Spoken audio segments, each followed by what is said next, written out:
I was born and raised in Chicago. I still talk to Dave, and I talk to Danny, I talk to Paul, but I still walk an hour every day, and I used to walk outside, but two of the neighbors on the other street had two dogs, and they would bark and bark and bark at me, so I quit walking outside. Now I walk inside. Yeah.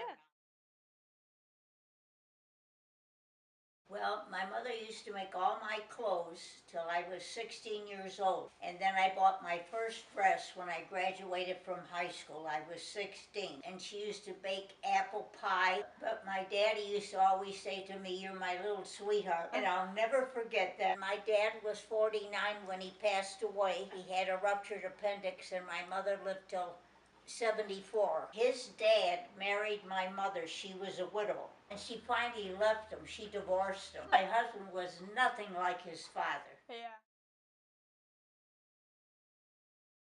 My grandma Conant was 81 when she died, and at that time, to live to 81 was a long time.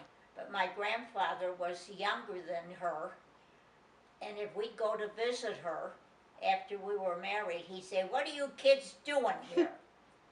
Go home." So we'd go home. But I had one sister, and she was almost 4 years older than me. So, but she was 74 when she passed away. But she was a good sister. Hmm. I met my husband when we worked at Keishan Motor, and he says, "If you want to get a raise, go to school for a year." So I went to a business college, and I went for a year, and then I graduated from that school.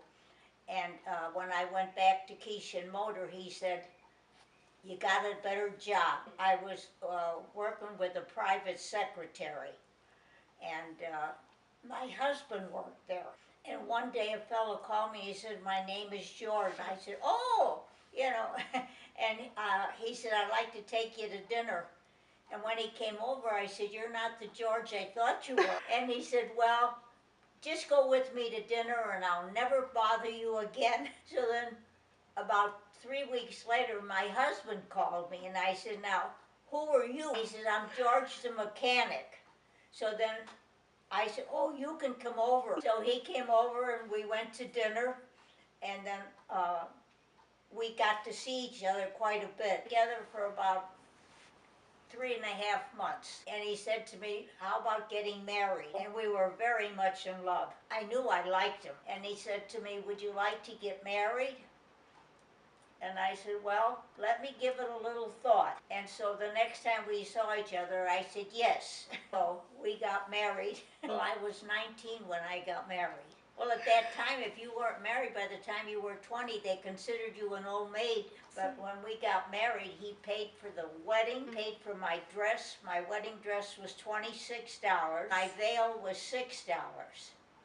And he paid for everything because my dad couldn't get a job. It was during the Depression. And so he said, let me get everything. And then he paid for our wedding when we got married at church. And he was terrific.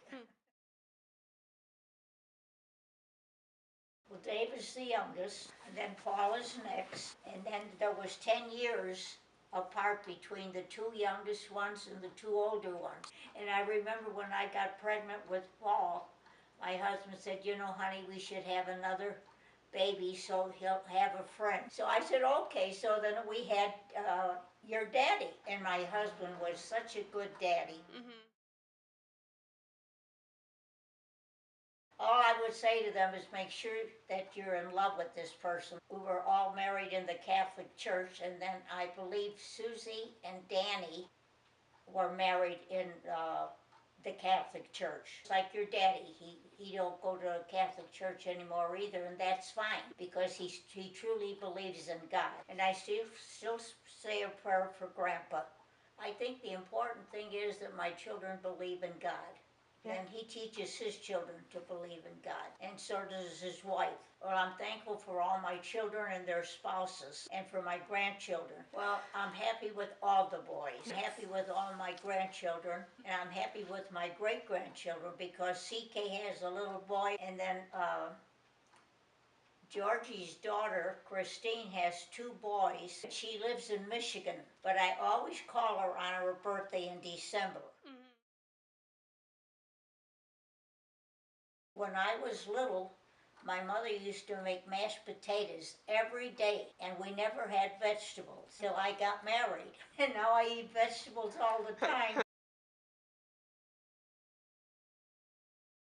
I always tell God I'm ready to go whenever my time is up. But since my husband died, at the funeral home, they gave me a card, and I know it by heart. God saw you getting tired. He did what he thought best. He put his arms around you and said, come and rest. He opened up his golden gates on that heartbreaking day, and with his arms around you, you gently slipped away.